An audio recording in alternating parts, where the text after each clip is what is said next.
ও নবী পাকের আশিকেরা, ওই সময় আল্লাহ রাব্বুল আলামিনের দুইজন মালায়েকা ফেরেশতা রাসূল পাকের দরবারে হাজির হয়েছেন, একজন ভিতরে আর একজন বাইরেতে।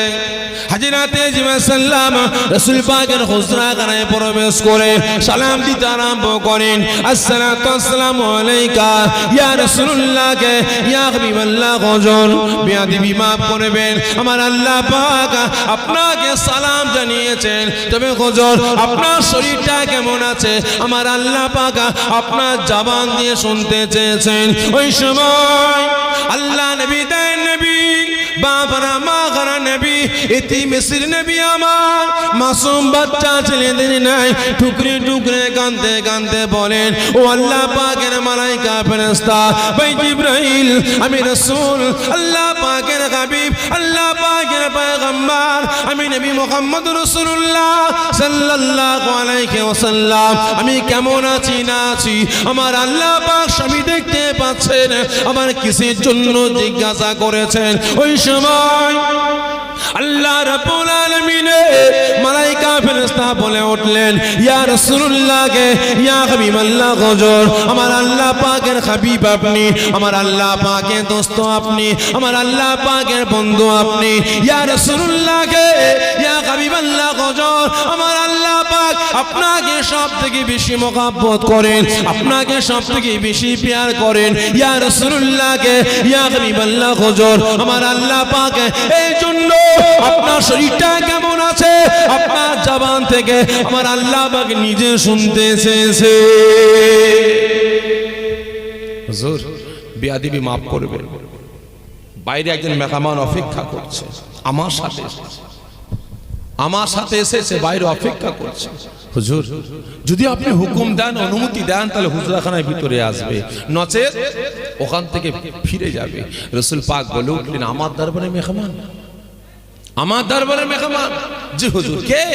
হুজুর ওই মেহমান যে মেহমানটা হযরতে আদম আলাইহিস সালাম থেকে নিয়ে আজ পর্যন্ত এবং আজ থেকে কিয়ামত পর্যন্ত কারো কাছে যাবার জন্য অনুমতি চাইনি আর চাইবে না। হুজুর ওই মেহমান যে মেহমানটা বাচ্চা বাচ্চা ছেলে মেয়েদেরকে একটি মিসকিন বানিয়ে দেয়, স্বামীর কোল থেকে স্ত্রীকে কেড়ে নেয়, স্ত্রী কোল থেকে স্বামীকে কেড়ে নেয়। হুজুর ওই মেহমান।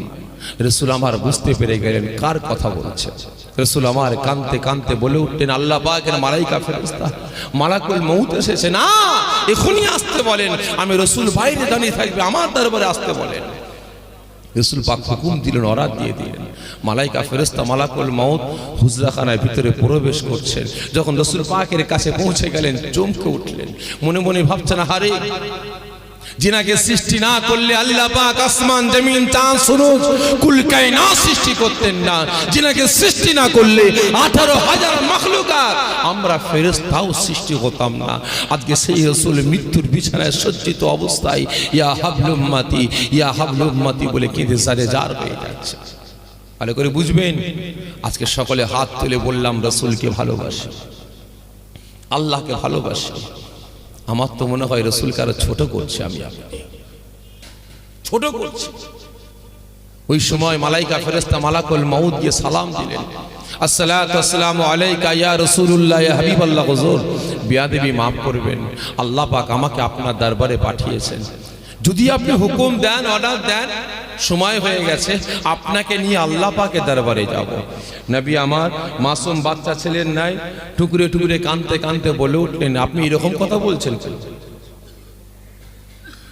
আমি রাসূল যদি হুকুম দিয়ে অর্ডার দিই, আমি রাসূল যদি না বলি আপনি কি করবেন? মালাইকা ফেরেশতা বলে উঠলেন, হুজুর এই অর্ডার আমার আল্লাহ পাক দিয়েছেন, যদি আপনি না বলেন আল্লাহ আমাকে জানিয়েছেন এ মালাইকা ফেরেশতা আমার রাসূল যদি না বলে একা খালি হাতে ফিরে আসবে।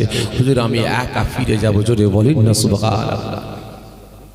ও আমার ভাইজানেরা, ও নবী পাকের আশিকেরা, ওই সময় আল্লাহ রাব্বুল আলামিনের মালাইকা ফেরেশতারা মালাকুল মউত যখন এই কথাটা বলে উঠলেন, সঙ্গে সঙ্গে আল্লাহ রাব্বুল আলামিনের আরো একজন মালাইকা ফেরেশতা হযরত জিবরাইল সাল্লাম বলতে লাগেন, ইয়া রাসূলুল্লাহ কে ইয়া হাবিবাল্লাহ, হুজুর বিয়াদবি মাফ করবেন, আল্লাহ পাক আমাদের দুজনাকে আপনার দরবারে পাঠিয়েছেন ইয়া রাসূলুল্লাহ